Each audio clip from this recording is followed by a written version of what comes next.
What is going on, everybody? Welcome back to the channel. So as y'all know, we are now in Wednesday, which means a new summit is now live here in Motorfest, and with that is also the final summit until the Season 9 update. You'll get yourself the Orange Streak Smoke, which is okay looking, I would say. Probably won't interest people all that much.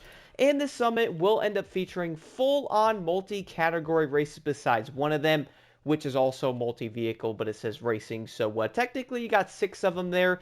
2 speed traps on top of that, and a slalom. To be honest, this summit is fairly straightforward, I would say. Every single event besides the one in the middle here does pretty much not require any vehicles or pro settings at all because it gives you the cars you will need to use in it. This one, though, you can run a Nitro Chemist set if you would like and different things in that and all that stuff. But for the other skills, you can also run Chemist sets on those. For this speed trap here, guys, with the electric R, I would actually recommend when you spawn in to go past the objective around the building toward the other side and go back to it. You will easily get a higher overall speed doing it that way. I would definitely recommend it. And the reason for that is I did end up trying this out and trying the main way of turning around, then going toward the objective, but going around it toward the other side, you can easily jump and hit your nitros farther in the air, allowing you to hit the objective with a higher overall speed. So I would recommend that for this, as I found it to be the easiest way to do it. For the next speed trap, though, you'll then have to use a Porsche. So for this, I did end up using a hypercar. Shocking. Basically, everybody in this will most likely end up using the 919, which honestly, I can't blame y'all. This thing is great. For me, though, I did end up using the 918 because I was like, you know what? Let's make this a little more interesting and not use the same car as everybody else. And to be honest, I'm glad I did end up doing that. Now, I'm probably a tad slower, got 252 miles an hour. All I did on this is when I spawned in, I turned around, went toward the objective. I tried to go around the corner in the tunnel a tad faster, then increase my gear, and then hit my nitrous to kind of just full-on go into it.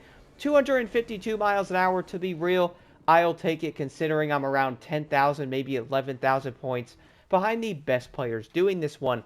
The final one, though, here is a slalom, guys. Super easy to do. You do not have to use a racing car or a hypercar in this. You don't have to worry. Actually, there's no hypercars. But you do not have to use a racing vehicle if you don't want to. I used a Street Tier 1 GTI 1800. 11,000 points, 156,000 points is around 1,000 points less than maxed out. So, yeah, you do not have to use any of that. Throw on a score breaker, jump right in, and that is pretty much it. Now, moving over to the events here, I will be honest and say 3 of them are pretty dang simple to do, which is the one on the right middle over here, the top here, and then also the top left. These 3 honestly are very straightforward, guys. Nothing too insane to go on here. Although I will admit the Cyclone here is a pretty funky vehicle to be driving, so be careful with that thing. It does like to slide a lot. Besides that, the Porsche Power here is also on the racetrack. The 917 is a great car, and the car you have to run is the 919. Both are very good vehicles overall for the most part. The 919 is faster. And then for the Red Revolution, though, you'll also have to use multi-vehicles. Shocking, right? You'll then have to use the Alfa Romeo here. The second car is the XP1. This race you guys will definitely recognize. It's fairly easy to do. It's a lot of highway stuff, cornering. Nothing too insane really going on in those. But some of the more interesting things tend to happen on the other events. For example, the middle one over here is the only race, again, you will have to use your own vehicles in. So for this, you'll have to use, I would recommend Nitro Chemist, honestly, on all of these. This Beetle here. Then you'll have to run this one. Then finally, the last car is the electric car. There's a little bit of off-roading in the beginning of this, then mainly road stuff. It's not honestly that crazy to do. I would say the biggest thing is make sure you're using nitrous off the jumps when you are rally rating because it will give you like a 20 to 30 mile per hour boost when doing so. On the other parts, though, you will also have to get your nitrous from the ground itself, guys, so do keep that in mind on this one as well. You'll see like the markers and all that. Make sure you're getting your nitrous. Use that, then get some more. Make sure you keep that up on the areas on the highway to keep that speed all the way up. And that's honestly basically it on this one. And then finally for the last 2 here, the top right and the middle event will both have a lot of jumps and kind of some annoyance going on in both of them.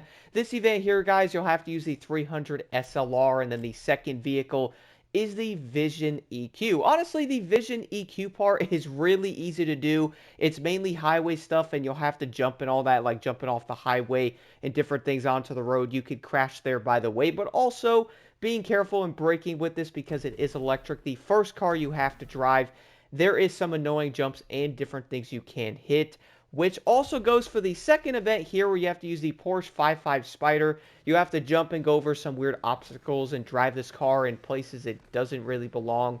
And can I admit something? These Street Tier 1 vehicles, some of them, bruh, honestly pretty wonky. Luckily, though, the second car in this race is the McLaren Elva, and it's way better than the Street Tier 1 car. Shocking, right? But I would say this car will make up for the annoyance of the first one, which will help you get the entire event finished up. Overall, though, this entire summit is mainly multi-vehicle stuff going on here, so yeah, if you guys are not too into those and you're also not too into getting a streak smoke, then you could probably avoid this summit, and most likely you'll probably not miss out on all that stuff at all because there is not a lot there. But besides that, if you got any questions, let me know in the comments below.